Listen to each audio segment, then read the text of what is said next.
Data yang akan kita gunakan untuk penyusunan DPT nanti adalah data yang hasil dari Dispendik Capil.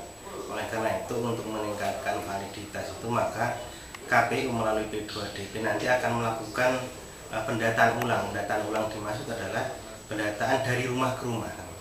Jadi setiap rumah nanti akan kita data ulang. Nah, data inilah yang akan kita jadikan sebagai daftar pemilih tetap kemudian. Kalau penurunan jumlah DPT itu kan berdasarkan dari data penduduk yang kemarin.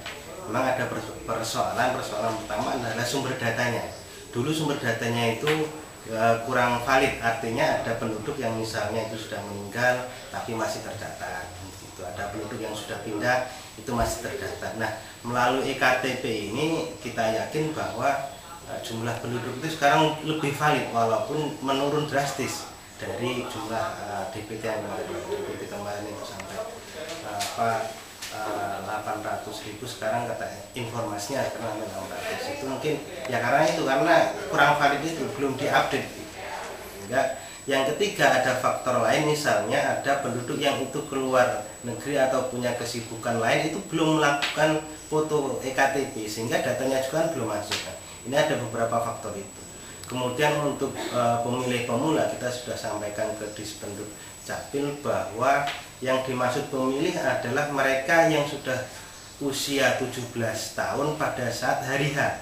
Nah, ini kan persoalannya mereka mungkin hari ini belum ikut eKTP. Nah, untuk mengantisipasi itu ya kita katakan tadi melalui P2DP yang datang dari rumah ke rumah itu akan mendata langsung penduduk sampai pada hari H itu usia 17. Penduduk nanti bisa mengecek melalui website kami, terus kemudian kita akan buat mobil SMS. Jadi penduduk bisa mengecek melalui SMS nomor berdasarkan nomor KTP-nya, ya kan, apakah mereka terdaftar atau tidak. Kita juga mengajak masyarakat untuk mengecek langsung. Kalau mereka belum terdaftar ya mereka kita minta terus. Untuk pendaftaran PPK sudah kita mulai hari Senin, sedangkan pengumumannya kita mulai hari tanggal 16 selama 2 hari sampai nanti tanggal 23 Juni. Nah, untuk prosesnya setelah mereka mendaftar itu akan kita lakukan seleksi administrasi, kan, menyangkut apakah dia memang benar lulusan SMA, terus kemudian usia, itu yang harus kita lakukan. Kemudian nanti setelah itu akan kita lakukan tes tulis, ya. Tes tulis, dari tes tulis itu kita saring, kita ambil 10 besar, dan dari 10 itu nanti kemudian akan kita seleksi menjadi 5.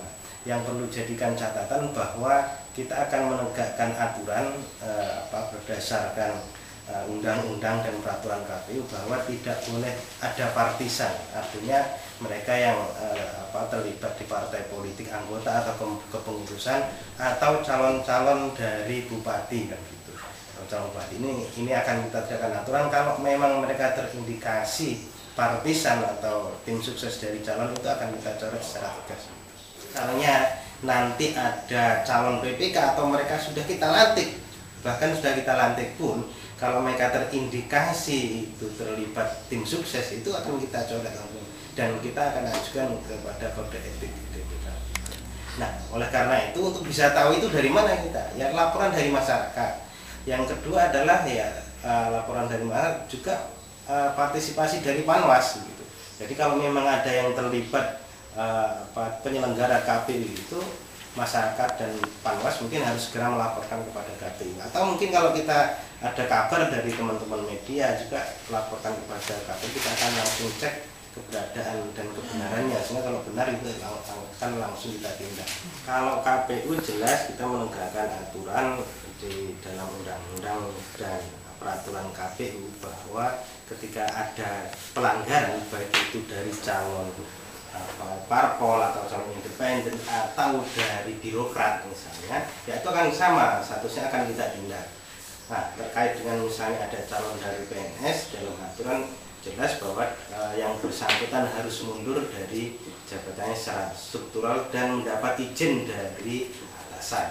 Ini misalnya apakah itu kepala dinas atau apapun harus ada izin dari bupati. Jatimnet Online, membela yang benar dan menyuarakan aspirasi rakyat.